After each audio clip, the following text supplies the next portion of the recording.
My name is Aurora Vance. I am 30 years old, and I live in a quiet suburban home on Oak Street that I worked hard to buy on my own. I was sitting in a high-stakes corporate meeting in Denver when my phone buzzed against the hardwood table.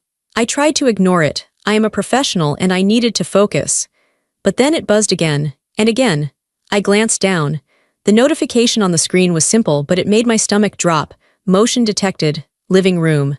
That was impossible. I live alone. I was 2 states away. I slid my phone into my lap and opened the security camera app. My heart stopped. There, standing inside the sanctuary I had built with my own money, were my parents and my younger brother Tanner. They weren't just visiting. Tanner was holding a sledgehammer. My father was holding a tape measure against my hydroponic garden wall, the one thing in that house that brought me peace. I turned the volume up just enough to hear them. "We can knock this wall down by tonight," Tanner said, pointing at my plants. "It's perfect for the content studio." "Are you sure, honey?" my dad asked, looking at the structural beam. Then my mother spoke, delivering the sentence that ended our relationship forever. She waved her hand dismissively at my home. "Just do it. Aurora won't make a scene, she never does." I stared at the tiny screen. My hand didn't shake. My breathing didn't hitch. A cold, hard calm settled over me. She was right about one thing. I wouldn't make a scene. I was going to make a war. But before I tell you how everything flipped, like and subscribe, drop a comment. Where are you watching from? My name is Aurora Vance. I am 30 years old. I closed the security app on my phone. But the image of Tanner holding that sledgehammer was burned into my retinas. My hands were trembling, not from cold, but from a rage so hot it felt like fever. I was sitting in the back of a taxi heading to the Denver airport, but my mind was already back in my living room, watching them plan the destruction of my life. I needed to do something. I couldn't just sit there and stew in my anger for a 3-hour flight. I needed facts. I needed ammunition. I pulled my laptop out of my bag. The taxi hit a bump, and the computer jostled on my knees, but I steadied it. I opened a blank spreadsheet. I stared at the white grid for a moment, the cursor blinking at me. I named the file the ledger. It was time to look at the truth. For years, I had told myself lies. I told myself I was a good sister. I told myself I was a supportive daughter. I told myself that families help each other, and since I was the one with the corporate job and the steady income, it was my duty to help. But looking at that security footage, hearing my mother say, "Aurora won't make a scene," shattered those lies. They didn't see me as a helper. They saw me as a bank account. I started typing. I went back 5 years. That was when Tanner had decided he was going to be an influencer. I remembered the first big ask. He had come to me with big, shiny eyes, talking about a camera that would change his career. Item 1. Sony Alpha Camera and Lens Kit. Date, August 12, 2020. Cost, $3,200. I remembered that day. I had just gotten a bonus at work. I wanted to put it into my retirement fund. But my mom had called me. She said, "Aurora, your brother has such talent. He just needs the right tools. Don't you want to see him succeed? Or do you want him to struggle forever?" She made it sound like if I didn't buy the camera, his failure was my fault. So I bought it. He used it for 2 months, then got bored and said he needed a drone instead. Item 2, DJI drone package. Date, November 2020. Cost, $1,500. I typed it in. The numbers looked stark in black and white. Then there was the emergency rent incident of 2021. Tanner had moved into a luxury apartment he couldn't afford because he said the lighting was better for his brand. 3 months in, he was facing eviction. My dad had called me that time. He was crying. My dad never cries. He said, "Aurora, they're going to throw your brother on the street. We don't have the cash right now.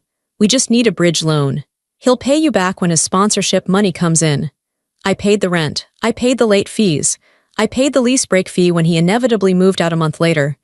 Item 3, rent and lease break fees. Date, March 2021. Cost, $6,800. He never paid me back. The sponsorship money turned out to be a box of free energy drinks. The list went on. I scrolled through my bank statements, cross-referencing dates. The flight attendant came by and asked if I wanted a drink. I didn't even look up. I just kept typing. There were the car repairs for his old Jeep. There were the business investments for a clothing line that never printed a single shirt. There were the plane tickets for him to go to networking events in Miami and Los Angeles, which were really just parties. Item 14. Miami trip networking. Date, July 2022. Cost, $2,400. Each time I gave the money, there was a specific script. My mother would say, "He's trying so hard." My father would say, "Family supports family." And Tanner would say, "I've got you, sis. Once I make it big, I'm buying you a house." I already had a house. The house they were currently breaking into. I typed faster. My fingers flew across the keys. I added the grocery bills I paid when they forgot their wallets. The phone bill I was still paying for Tanner because he was on my family plan. The insurance payments. I got to the most recent big one, 3 months ago. Tanner said he was in legal trouble over a copyright dispute. He needed a lawyer or he was going to get sued for thousands. I panicked for him. I transferred the money within an hour. Item 28, legal fees. Date, September 2025. Cost, $5,000. I later found out there was no lawsuit. He had just wanted to go to a music festival in Coachella with the VIP package. I sat back in my seat. The plane was descending now. The spreadsheet was full. I highlighted the total column and clicked sum. The number appeared in bold at the bottom. $115,450. I stared at it. $115,000. That wasn't just money. That was my life. That was my time. That was 5 years of waking up at 6 a.m., working late nights, dealing with stress, saving every penny I could. I drove a 6-year-old car. I rarely bought new clothes. I cooked at home. I did all of that to save money, and they had taken over $100,000 of it. And for what? So Tanner could play pretend, so my parents could feel like they were raising a star. The plane wheels touched the tarmac with a screech. The jolt snapped me back to the present. I closed the laptop. I didn't feel sad anymore. I didn't feel guilty. I felt like a fool, but I also felt clarity. The flight attendant announced our arrival. People started standing up, clicking their seatbelts open, rushing to get their bags. I stayed seated for a moment. I held the laptop bag against my chest. It felt heavy, like a weapon. They thought I was the quiet one. They thought I was the endless well they could draw from. They thought I wouldn't make a scene. They had no idea what I was bringing home to them. As I walked through the terminal, dragging my carry-on suitcase behind me, a heavy realization settled over me. It wasn't just about the money. The spreadsheet was just the physical proof, but the rot went deeper. I walked past families greeting each other at the arrival's gate. I saw a father hugging his daughter, spinning her around. I saw a mother wiping chocolate off a toddler's face. They looked happy. They looked connected. I realized then that I didn't have a family. I had a board of directors, and I was the primary investor. I thought about my hydroponic garden. It might sound silly to some people, a wall of plants growing in water and nutrients inside a house. But to me, it was everything. I built that garden 3 years ago, right after a bad breakup. I needed something to nurture. I needed something that would grow if I treated it right. Plants are simple. If you give them light and water, they grow. They don't lie to you. They don't ask for money. They don't promise to pay you back and then go to Miami. That garden was my peace. It was the one corner of the world where I had total control. I spent hours there, checking the pH levels of the water, pruning the basil and the lettuce, watching the tomatoes turn from green to red. And now, Tanner wanted to tear it down. Why? Because he needed a blank wall for his videos. And my parents agreed. That was the part that hurt the most. It wasn't Tanner's selfishness, I expected that. It was my parents' betrayal. They knew how much that garden meant to me. They had seen me tending to it. They knew it was my sanctuary. But the moment Tanner wanted it, my needs vanished. Aurora won't make a scene. My mother's voice echoed in my head again. I realized I had trained them to treat me this way. It's called fawning. I learned about it in therapy years ago, but I never thought it applied to my family. Fawning is when you try to avoid conflict by being helpful, by being agreeable, by having no needs of your own. I had spent my whole life fawning. When I was 10, and Tanner broke a vase, I cleaned it up so he wouldn't get in trouble. When I was 16, and my parents forgot to pick me up from soccer practice because they were watching Tanner's baseball game, I walked home and told them it was fine. I said I liked the exercise. When I was 25, and they borrowed my tuition money to pay off Tanner's credit card debt, I took out student loans and said I understood. I thought if I was good enough, if I was helpful enough, if I gave enough, eventually they would love me the way they loved him. I thought I was buying love, but I wasn't buying love. I was paying a tax for existing in their orbit. I was an asset to them. I was a resource. I was the safety net that allowed them to let Tanner fail over and over again without consequences. As long as Aurora was there to write the check, everything was fine.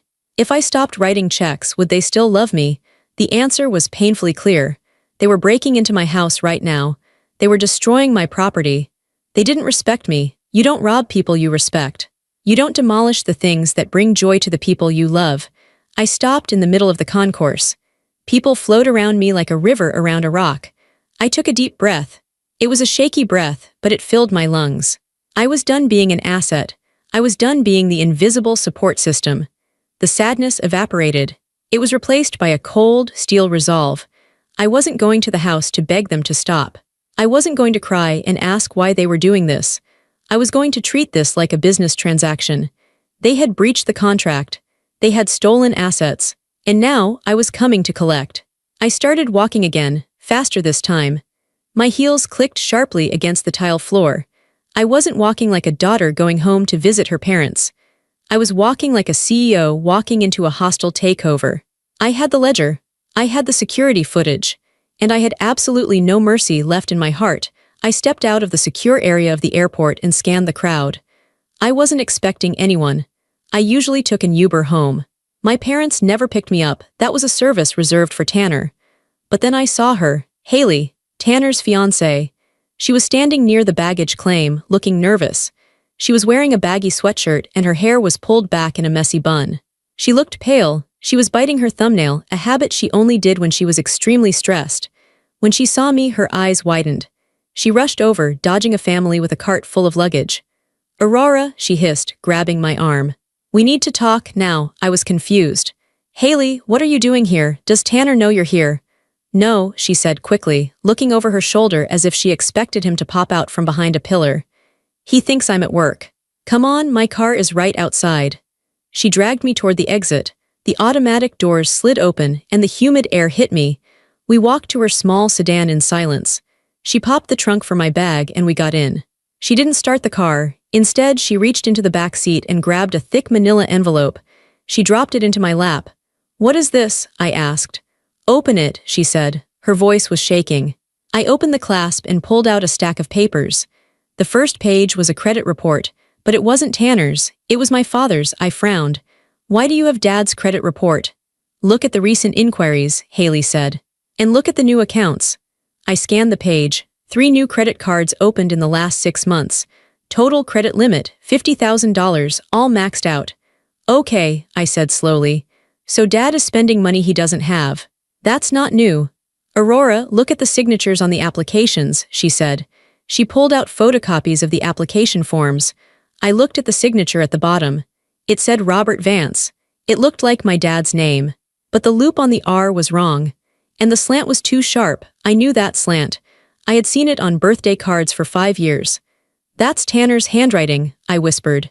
"He stole their identity," Haley said, tears starting to well up in her eyes. "He opened the cards in their names without them knowing. He intercepts the mail so they don't see the statements.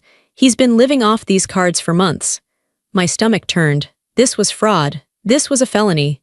"There's more," Haley said. She pointed to a document at the bottom of the stack. It was a lease agreement for a luxury SUV, a Range Rover. The monthly payment was $1,200. I looked at the lessee name, Aurora Vance. I felt the blood drain from my face. "I didn't sign this." "I know," Haley said. "He forged your signature last week. He used your old pay stubs he found in your home office to prove income. He's picking the car up tomorrow." I sat there, frozen. The ledger on my laptop was bad. That was $115,000 of money I had technically given him, even if under manipulation. But this was criminal. He had stolen my identity. He had stolen our parents' identity. "Why are you telling me this?" I asked Haley. "You're marrying him." Haley let out a sob. She wiped her face with her sleeve. "I'm not anymore. I found these in his desk yesterday. I confronted him and he laughed. He said it didn't matter because you guys owe him. He said he's the brand and you're just the funding." She looked at me, her eyes red and raw. "Aurora, he's a monster. He's going to ruin all of you. He's already ruining your house right now. He told me he's tearing down that garden wall because the green reflects bad on his skin tone for the camera." I gripped the papers in my hand. The paper crinkled under my fingers. "He's at the house now?" I asked. "Yes, with your parents. They're setting up for a grand reveal livestream tonight. He's going to stream the demolition of your garden. He wants it to be a viral moment. A viral moment. Take me to my car," I said. My voice was deadly calm. I parked it at the long-term lot. "Aurora, what are you going to do?" Haley asked, starting the engine. "I'm going to give him his viral moment," I said. "I'm going to give him a show he will never forget." Haley drove me to the lot. I got into my own car. I placed the envelope of evidence on the passenger seat next to my laptop. I had the financial abuse. I had the identity theft. I had the fraud. The war had just escalated. It wasn't just a family dispute anymore. It was a crime scene. And I was the lead investigator coming to close the case. I drove toward my house. It was a 40-minute drive from the airport, but it felt like 5 minutes. My mind was racing, planning every step, every word. I turned off the main road and into my neighborhood. It was a quiet suburban street. Nice lawns, big trees. I worked hard to afford this neighborhood. I loved how peaceful it was. But as I turned the corner onto my street, the peace was gone. I didn't pull into my driveway. I parked 3 houses down, behind a neighbor's large van. I cut the engine and just watched. My house was lit up like a stadium. There were floodlights set up on the front lawn. There were cables running from the front door out to the yard. It looked like a film set. I saw 2 guys I didn't recognize carrying equipment in through my front door. Strangers, in my house. Then I saw it. Lying on the wet grass, near the curb, was my armchair. It wasn't just any chair. It was my grandmother's armchair. It was a vintage velvet wingback chair. It was the first piece of furniture I ever refinished. I had spent weeks sanding the wood and ruffle-stirring the fabric. It was my favorite place to read. It was thrown on its side in the dirt. One of the legs was sticking up in the air. A bag of fast food trash was resting against it. Something inside me broke. And then it hardened into concrete. They hadn't just moved my brother in. They were erasing me. They were taking my space, my memories, my comfort, and throwing it in the trash to make room for Tanner's ego. I grabbed my bag. I grabbed the laptop. I grabbed the envelope Haley gave me. I checked my phone. 6:45 p.m. Haley said the livestream was starting at 7 p.m. I had 15 minutes. I stepped out of the car. The evening air was cool. I smoothed down my blazer. I fixed my hair. I wasn't going to look like a victim. I wasn't going to look like a frantic, hysterical woman. I was going to look like the owner. I walked down the sidewalk. My heels clicked on the pavement. Click, click, click, like a countdown. As I got closer, I could hear music pumping from inside my house. Bass-heavy, obnoxious music. In my quiet sanctuary, I saw my father come out the front door. He was carrying a box of my books, my classic novels, my first editions. He dumped them into a recycling bin by the garage. My heart hammered against my ribs, but I didn't stop. I didn't run. I just kept walking. I reached the edge of my driveway. My father looked up and saw me. His face went pale. He dropped the empty box. "Aurora," he stammered, you're not supposed to be back until Sunday." "Plans changed," I said. My voice was steady. I didn't look at the books in the bin. I looked him dead in the eye. "Move." "Now, honey," he started, putting his hands up. "Don't get upset. We were just doing a little reorganizing. Tanner has a big opportunity." I said move, I repeated. I didn't raise my voice. I didn't need to. He stepped aside. He looked terrified. He had never seen me like this. He was used to the Aurora who apologized. The Aurora who fixed things. The Aurora who fawned. That Aurora was dead. She died when I saw my grandmother's chair in the mud. I walked up the front steps. The door was wide open. Inside, the house was unrecognizable. My furniture was pushed against the walls or gone entirely. Professional lights were set up on tripods. A green screen was partially set up in the hallway. And there, in the living room, was Tanner. He was standing in front of my hydroponic wall. He had a sledgehammer in his hand. He was talking to a camera that was mounted on a ring light. My mother was standing behind the camera, holding a reflector to give him better lighting. "What's up, guys?" Tanner shouted, using his fake influencer voice. "We are live. Tonight is the night. We are transforming this boring old space into the ultimate content house. And the first thing to go is this ugly plant wall behind me." He swung the sledgehammer lightly, tapping the glass tank. "Tanner," my mother hissed, pointing at the door. Tanner turned around. He saw me standing in the entryway. For a second the room went silent.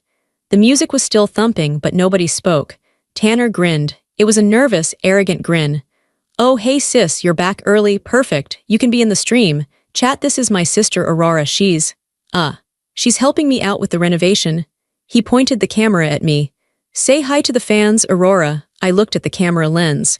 I looked at the red, live light blinking. Thousands of people were watching. "Hi," I said. I walked into the frame. I stood right next to him.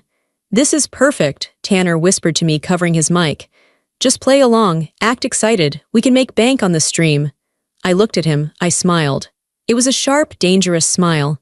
"I'm not here to celebrate, Tanner," I said, loud enough for the microphone to pick up clearly. "I'm here to evict you." I opened my laptop. I opened the envelope. The show was about to begin. "Evict me?" Tanner let out a laugh. It was a loud, fake sound that bounced off the walls of the living room. He turned his back to me and looked directly into the camera lens, flashing that signature bright white smile. He spent $3,000 on money I had loaned him, of course. "Guys, my sister is such a joker," he said to the livestream. He winked. "She's got a dry sense of humor. That's why we love her. Aurora, come on, tell the chat you're just roasting me. It's a prank, right? A welcome home prank." He reached out and grabbed my shoulder. His fingers dug into my blazer. It wasn't a hug, it was a warning. He was squeezing hard, trying to physically steer me out of the frame. "Just play along," he hissed in my ear, his voice low so the microphone wouldn't pick it up. "Don't embarrass me, there are 3,000 people watching." I looked at his hand on my shoulder, then I looked at his face. I didn't see a brother. I saw a stranger who had been picking my pockets for half a decade. I shrugged his hand off. I did it violently enough that he stumbled back a step. "I am not joking, Tanner," I said. My voice was clear. I projected it the way I did in board meetings. I wanted every microphone in the room to pick it up. "And this isn't a prank. I am the owner of this property. You are trespassing. And I am evicting you." My mother stepped out from behind the lighting rig. She was wearing her camera-ready outfit, a nice blouse and heavy makeup. She looked terrified, but her eyes were furious. "Aurora," she snapped. "Stop this immediately. You are tired, you just got off a plane, you aren't thinking clearly." She tried to step between me and the camera, waving her hands to block the view. "Cut the feed, Tanner, just cut the feed." "No," I said. I stepped around her. "Don't cut the feed. You wanted an audience, right? You wanted to show everyone the process of building your empire. Well, let's show them how you really funded it." I walked over to the large monitor Tanner had set up to read the chat. It was connected to his main computer tower. I placed my laptop on the table next to it. My hands were steady. I felt a strange, cold calm. I pulled the HDMI cable out of his computer and jammed it into the side of my laptop. The screen flickered. The image of Tanner's face disappeared. In its place, a giant, stark white spreadsheet appeared. The ledger, the font was size 72. It was impossible to miss.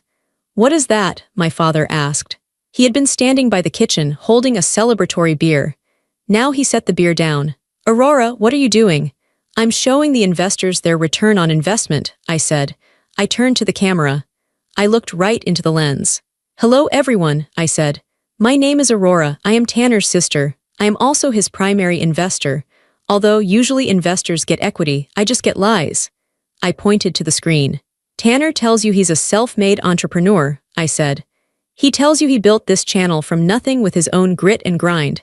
He sells you merchandise about hustle culture." I scrolled to the top of the spreadsheet. "Let's look at the hustle," I said. "Item number 1, I read aloud.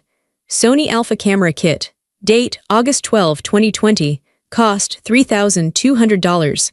I looked at Tanner. He was turning a shade of red I had never seen before. "That's the camera filming us right now," I said. "He told you he bought it with money from mowing lawns." "He didn't, I bought it. Because he cried and told our mother he would never be happy without it." "Shut up," Tanner yelled. He lunged for the laptop. "Turn it off, you're violating my privacy." I slammed my hand down on the keyboard, blocking him.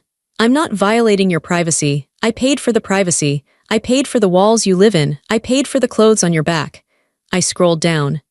"Item number 3, I continued, my voice rising just enough to cut over his protests. Emergency rent. March 2021, $6,800. I turned to the chat. The comments were scrolling so fast they were a blur of colors. "Wait, is this real? She brought receipts. OMG exposed. Self-made. More like sister-made. This is the best content he's ever posted. He told you he was living in a luxury penthouse because his brand was blowing up." I told the viewers. The truth, he was being evicted. He had 3 days to vacate. He called me weeping. He said he would be homeless, so I paid it. He promised to pay me back the next week. I looked at Tanner. That was 4 years ago. Where is my money, Tanner? It's coming, Tanner screamed. He looked like a cornered animal. I have a deal in the works, you know that. Why are you doing this? You're ruining everything. You ruined it yourself, I said. My father marched over to me. He grabbed my arm hard. That is enough, young lady. You are humiliating your brother. You are humiliating this family. Family, I laughed. It was a sharp, bitter sound. We aren't a family, Dad. We're a corporation. And I'm the only employee. I ripped my arm out of his grip. Let's talk about the car repairs, I said, scrolling down the list. Let's talk about the networking trip to Miami that cost $2,000. The one where he posted photos of him popping bottles at a club. I paid for those bottles.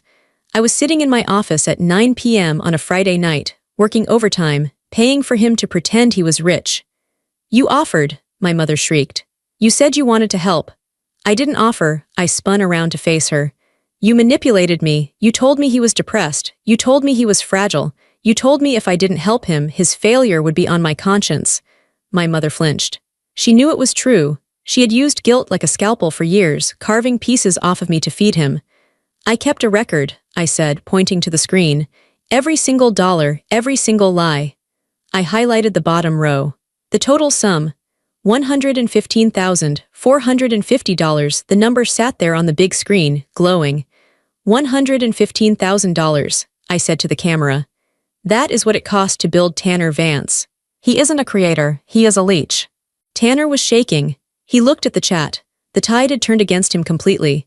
The fans who worshipped him 5 minutes ago were now tearing him apart. Pay her back, bro.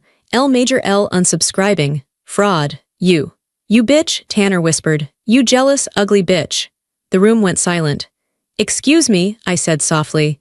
You've always been jealous, Tanner spat. He walked toward me, his hands balled into fists. You're boring, you're a corporate drone. You have no personality. You see me shining, you see me making something of myself, and you can't stand it. You want to drag me down to your miserable level. Tanner, stop, my dad warned, but it was weak. No, Tanner yelled. She needs to hear it. No one likes you, Aurora. Mom and Dad tolerate you because you pay the bills, but nobody likes you. You're cold, you're rigid, you're alone. Look at you. You're 30 years old and you're alone in this big empty house with your stupid plants. He gestured wildly to my hydroponic wall. That's why we were going to tear it down, he sneered.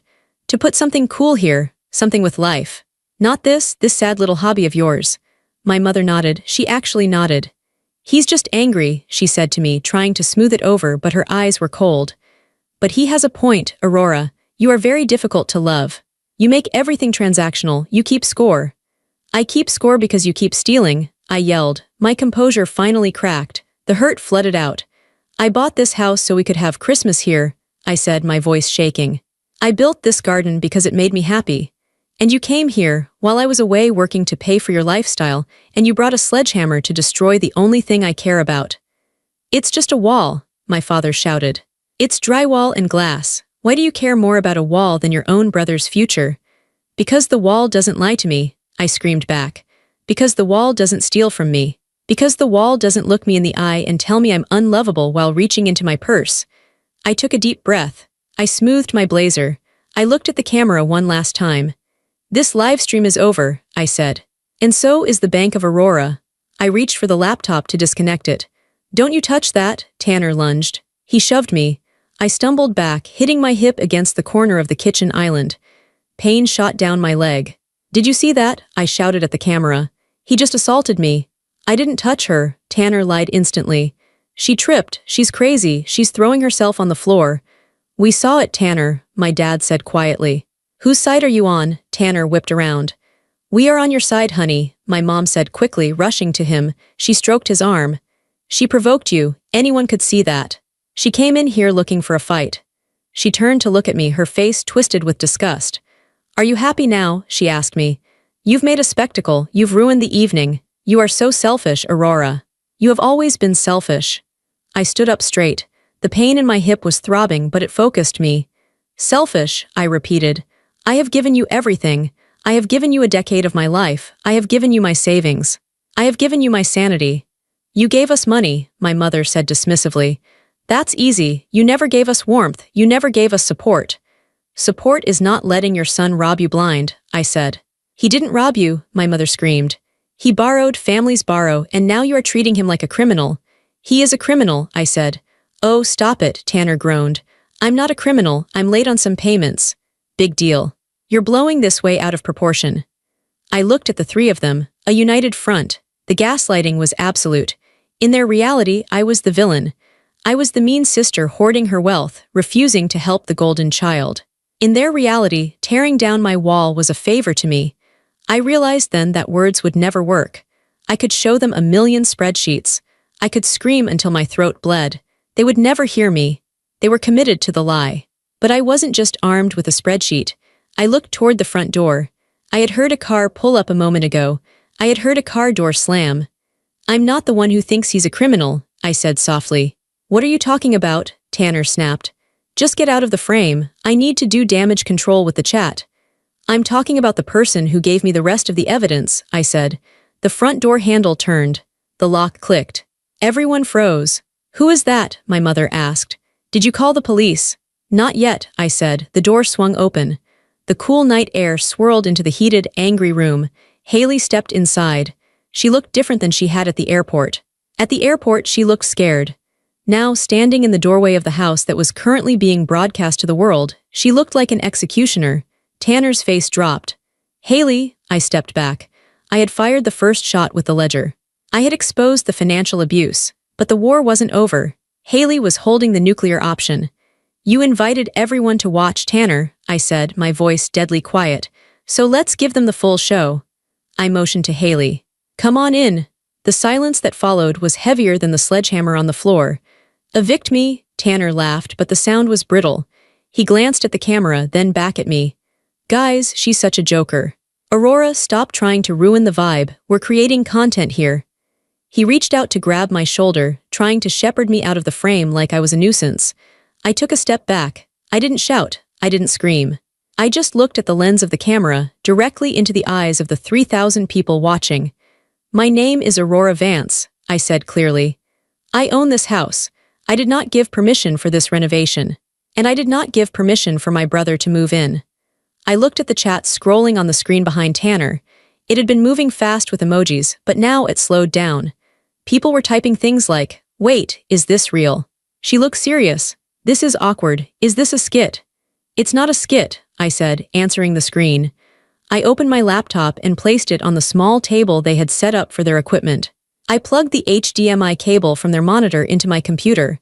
The screen behind Tanner flickered, and then my spreadsheet appeared. The ledger. What are you doing? My mother snapped. She stepped out from behind the lights. Aurora, stop this immediately. You are embarrassing us. You are embarrassing your brother. He embarrassed himself when he stole from me, I said. I scrolled to the top of the list. For 5 years, I said to the camera, I have supported Tanner. I paid for the camera filming this stream. I paid for the trip to Miami where he claimed he got this sponsorship. I paid his rent. I paid his legal fees. I started reading the numbers aloud. August 2020. Camera equipment $3,200. Never repaid. March 2021. Emergency rent to stop eviction $6,800. Never repaid. July 2022. Fake business investment $2,400. Never repaid. Tanner's face turned bright red. He tried to stand in front of the screen to block the numbers. Turn it off, he yelled. This is private family business. You're crazy. She's crazy, guys. I have the bank statements to prove every single line, I said, my voice cutting through his panic. Total stolen by my family, $115,000. The chat on the screen was exploding now. OMG receipts, she brought receipts. L for Tanner, pay your sister back, bro. My father stepped forward. His face was dark with anger. That is enough, Aurora. You are ruining his career. Do you know how hard he has worked for this audience? You are being selfish. We are a family. We share. We don't share, I said, looking at my dad. I give, you take. That's not sharing, that's theft. We raised you, my mother screamed. She was crying now, tears streaming down her face, ruining her makeup. We gave you everything, and this is how you repay us, by humiliating us on the internet. I'm not humiliating you, I said. I'm just telling the truth. If the truth is humiliating, that's your fault, not mine. The room was thick with tension. The air felt heavy, like it does right before a thunderstorm breaks. Tanner was pacing back and forth, running his hands through his hair. My parents were huddled together, looking at me with pure hatred. They looked at me like I was a stranger. And then the front door opened again. Everyone turned. Haley walked in. She was still holding the car keys. She looked small in the doorway, but her eyes were fierce. She walked straight into the living room, into the harsh glare of the studio lights. "Haley," Tanner said, looking confused. "Babe, what are you doing here? Tell her. Tell her she's being crazy." Haley didn't look at him. She looked at me. She nodded once. Then she turned to face Tanner. "She's not crazy, Tanner," Haley said.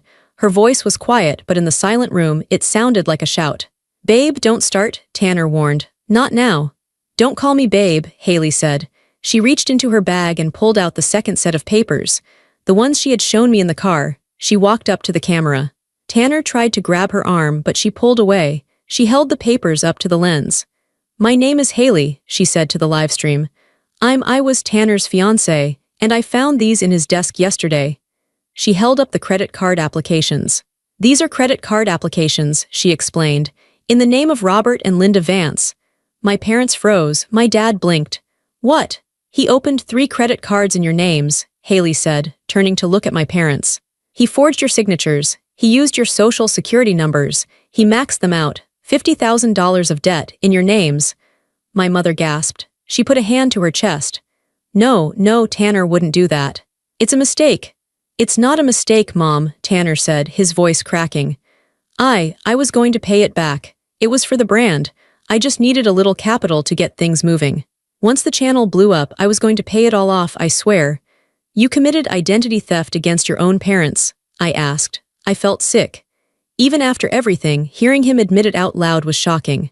"I had to," Tanner shouted. "You stopped giving me money, you started asking questions, I didn't have a choice." "You had a choice," Haley said coldly. "You could have gotten a job." Tanner looked at her with betrayal. "You're supposed to be on my side." "I was on your side," Haley said. Tears started to fall from her eyes now. "I defended you, I loaned you money too, but then I found this." She held up the last piece of paper. "The lease agreement for the Range Rover. He leased a $68,000 car yesterday," Haley said. "And he signed Aurora's name." I stepped forward. I looked at the paper on the screen. There was my name, a jagged, fake scrawl. "That's a felony," I said softly. The room went dead silent. The only sound was the hum of the computer fans and the distant traffic outside. My father walked over to Tanner. He looked old. Suddenly, he looked very, very old. He took the credit card papers from Haley's hand. He looked at the signature. You stole my identity," my dad whispered. "I have an 800 credit score. I've worked 40 years for that score." "Dad, it's temporary," Tanner pleaded. "I was fixing it." "And you," my mother said, looking at the lease. "You forged your sister's signature. Tanner, you could go to jail for this." "Only if she presses charges," Tanner yelled, pointing at me. "She won't press charges. She's my sister. She loves me. She won't send me to jail." He looked at me, his eyes wide and frantic. He was banking on the old Aurora. He was banking on the Aurora who cleaned up the broken vase. The Aurora who paid the rent. The Aurora who fawned and fixed and smoothed things over. "Aurora, tell them," Tanner begged. "Tell them we'll work it out. Tell them to cut the stream." I looked at him. I looked at the brother I had loved. The brother I had protected. I saw a stranger. I saw a thief. I saw a parasite who would eat me alive until there was nothing left but bones. I looked at the camera. I looked at the chat. It was moving so fast now it was a blur. "I'm sorry, Tanner," I said. I picked up my phone. I dialed 3 numbers, 9-1-1. "Aurora, no," my mother screamed. She lunged at me, trying to grab the phone. "Put it down, don't you dare, he is your brother," I sidestepped her. I put the phone to my ear. "Hello," I said into the receiver. "I would like to report a fraud in progress, and a trespassing. I am at 424 Oak Street. The bomb had dropped, the explosion was here. And I was the only one standing in the blast zone, who wasn't afraid anymore. The minutes while we waited for the police were the longest of my life. The house was a cage of noise and hysteria. Tanner had scrambled to turn off the livestream, ripping the cords out of the wall, but the damage was done. Thousands of people had seen the confession. Thousands of people had seen the evidence.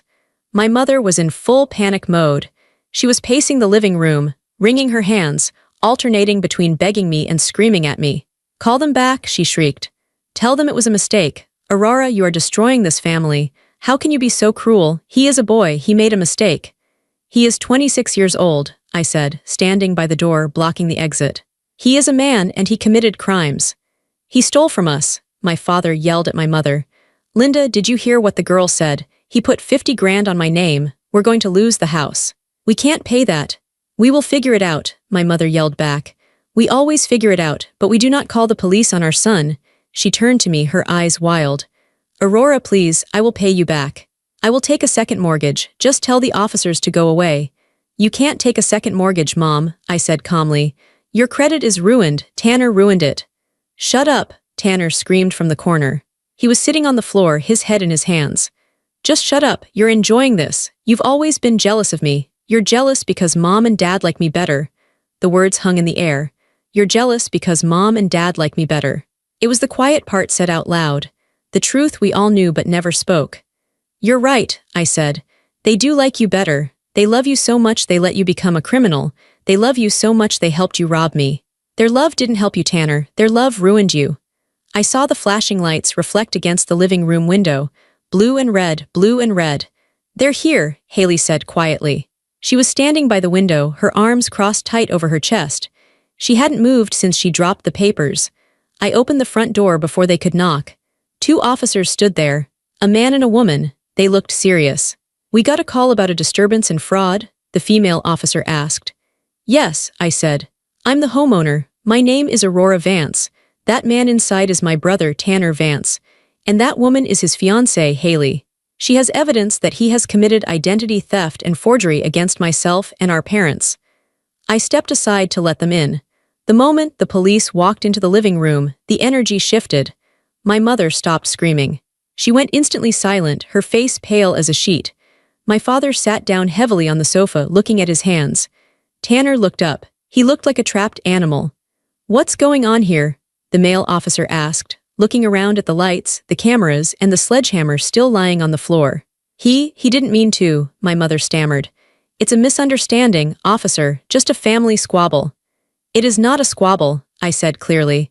I want to press charges for the forgery of my signature on a vehicle lease. And I believe my father needs to file a report for the credit card fraud. The officer looked at my dad. Sir, is that true? My dad looked up. He looked at Tanner. Tanner was mouthing the word please. My dad looked at me. He looked at the ledger on my laptop screen. He looked at the wall Tanner had been about to smash, the wall of my house which I paid for, which I owned. He took a deep breath. Yes, my dad said. His voice broke. Yes. He opened accounts in my name without my permission. Dad, Tanner screamed, you're selling me out. You sold me out first, son, my dad said, tears leaking from his eyes. You sold us all out. The officers moved in. They asked Tanner to stand up. They put his hands behind his back. The sound of the handcuffs clicking shut was the loudest sound I had ever heard. Click, click. You have the right to remain silent, the officer began. Mom, do something, Tanner yelled as they walked him toward the door. Don't let them take me. Aurora, tell them to stop. I'm sorry, I'll fix it. I'll delete the channel, just don't let me go to jail. I watched him go. I didn't feel happy. I didn't feel triumphant. I felt a deep, hollow sadness. But beneath the sadness there was relief. It was finally over. The bleeding had stopped. The door closed behind them. The silence that rushed back into the room was deafening. My mother turned to me. Her face was twisted into a mask of pure venom. I hope you're happy, she hissed. You just sent your brother to prison. You are evil. You are a cold, heartless bitch. I didn't send him to prison, I said. His actions sent him to prison. I just stopped paying for his ticket. Get out of my house, I said. My mother blinked. What? Get out, I repeated. Both of you take your things, take the trash you brought in, and leave. I don't want you here. You can't kick us out, my father said. We're your parents. You're not my parents, I said. You're his accomplices. You stood there and watched him plan to destroy my home. You told him I wouldn't make a scene. You watched him steal from me for years and told me it was my duty. I walked over to the front door and held it open. I am making a scene now, I said. Leave. We have nowhere to go, my mother said. It's late. Go to a hotel, I said. Put it on a credit card. Oh wait, you can't. Tanner maxed them all out. It was cruel. I knew it was cruel.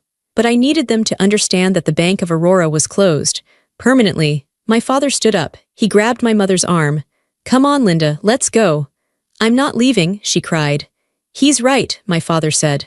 He looked at me with a strange expression. It wasn't anger anymore, it was shame. "We shouldn't be here." They gathered their coats. My mother grabbed her purse. She stopped in the doorway and looked at me one last time. "You have no family left," she said. "I hope you enjoy being alone in this big house with your stupid plants." "I will," I said, "because for the first time in my life I'll be safe." I watched them walk to their car. I watched them drive away. Haley was still standing by the window. She looked at me. "I'm sorry," she whispered. "I should have told you sooner." "You told me when it mattered," I said. "Thank you." "I'm going to go," she said. "I need to. I don't know what I need to do. Figure out my life, I guess." "Go," I said gently. "Take care of yourself, Haley." She left. I was alone. I locked the front door. I slid the deadbolt. I checked the security camera feed. The driveway was empty. I walked into the living room. It was a mess. There were wires everywhere. The sledgehammer was on the floor. I picked up the sledgehammer. It was heavy. I walked over to the hydroponic garden wall. I looked at the basil. I looked at the tomatoes. They were green and healthy. They were alive. I put the sledgehammer down gently in the corner. I sat in my grandmother's armchair. I had dragged it back inside from the lawn before the police arrived. It was dirty, but it was still soft. I closed my eyes. The house was quiet, no music, no shouting, no demands. I took a deep breath. The air smelled like rain and wet soil. I was alone. And for the first time in 20 years, I wasn't afraid of what was going to happen next. 3 months is a long time. And it is also no time at all. It was a Tuesday morning. The sun was streaming through the windows of my living room. The light hit the water in the hydroponic tubes, making little dancing reflections on the walls. I was sitting at my kitchen island, drinking coffee. Black coffee. Simple. I looked around my house. It looked different now. I had repainted the living room. I chose a soft, warm cream color. The green screen was gone. The studio lights were gone. The content house vibe was erased completely. I walked over to my garden wall. It was thriving. The tomato plants were heavy with fruit. The lettuce was crisp and bright green. I picked a cherry tomato and popped it into my mouth. It was sweet and warm from the sun. My phone buzzed on the counter. It wasn't a panic call. It wasn't a demand for money. It was a notification from my lawyer. Update on proceedings. The message read, "Plea deal accepted. 3 years probation, restitution ordered." I swiped the message away. Tanner had taken a plea deal. He avoided prison time for the identity theft because my parents refused to testify against him in the end. But the fraud charges for the car stuck. He had a criminal record now. He was working at a warehouse, packing boxes. His influencer career was dead. The internet never forgets, and the clip of me reading the ledger had gone viral in a way he never intended. He was the laughingstock of the platform. My parents didn't fare as well. Because of the massive debt Tanner had racked up in their names, and because they tried to cover for him even after the arrest, they couldn't make their mortgage payments. The bank foreclosed on their house last month. They were living in a small, 2-bedroom apartment on the other side of town. My mother had tried to call me a few times. She left voicemails. Sometimes she was crying, saying she missed me. Sometimes she was angry, blaming me for their apartment. I never called back. I had changed my number, but she found a way to get messages to me through old family friends. I just blocked them too. It sounds harsh. I know it does. People say, but they're your parents. But I learned something in these last 3 months. I learned that biology is an accident. Family is a choice. I thought about Haley. We met for coffee last week. She looked better. She had gained a little weight back. She had been so thin from the stress. She broke up with Tanner the night of the arrest. She was working at a bakery now, saving up to go back to school. She was happy. We didn't talk much about Tanner. We talked about books. We talked about bread recipes.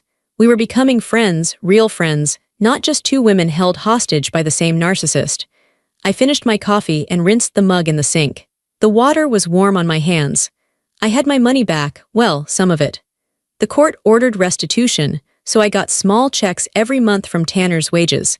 It would take him 50 years to pay me back the $115,000. But I didn't care about the money anymore. I had something more valuable. I had my life. I walked into the living room and sat in my grandmother's chair. I had had it professionally cleaned. It looked good as new. I opened a book. It was quiet. Before, silence used to scare me. Silence meant something was wrong. Silence meant my parents were angry or Tanner was plotting something. I used to fill the silence with noise, with work, with fixing things. Now silence felt like a warm blanket. I looked out the window. A bird landed on the feeder I had set up, a bright red cardinal. It looked at me, chirped once, and flew away. I smiled. I wasn't a victim anymore. I wasn't a bank. I wasn't a doormat, I was Aurora. And for the first time, that was enough. I want to talk to you directly for a minute. Yes, you, the person reading this story. Maybe you read this and thought, wow, her family was crazy. And you're right, they were. But maybe you read this and felt a little knot in your stomach. Maybe you recognize something. Maybe you have a brother who always needs just a little help. Maybe you have a mother who says, don't make a scene, when you try to defend yourself. Maybe you have a father who thinks your money is family property. Maybe you are the one who is always fixing things. The one who stays up late worrying about everyone else's problems while they sleep soundly. I wrote this story for you. I want you to know that keeping the peace is not worth your soul. If the price of your family's love is your financial security, your mental health, and your dignity, then the price is too high. You cannot buy love. I tried. I spent $115,000 trying. It didn't work. You cannot save people who do not want to be saved. I tried to save Tanner from reality for 5 years. All I did was help him dig a deeper hole. Setting boundaries isn't mean. It isn't cruel. It isn't selfish. It is survival. When I kicked my parents out of my house that night, I thought I was killing my family. I thought I was ending my world. But I wasn't. I was saving myself. I was cutting off a gangrenous limb so the rest of the body could survive. It hurts. I won't lie to you. It hurts to realize the people who are supposed to love you only love what you can do for them. But the pain of leaving is better than the pain of staying. The pain of leaving heals. The pain of staying just rots you from the inside out. Look at your life. Look at your ledger. Who is taking from you? Who is draining you? Who is making you feel small? You have the power to close the account. You have the power to change the locks. You have the power to say, no, it's scary. But on the other side of that fear is a garden. A garden that is green and quiet and yours. If this story resonated with you, if you see yourself in my struggle, please leave a comment below. Share your story. Let's talk about it. Don't let them convince you that you're crazy. Don't let them convince you that you're selfish. You are not an asset. You are a person. And you deserve to be safe in your own home. Please like this story, share it with someone who needs to hear it, and subscribe for more. You are not alone.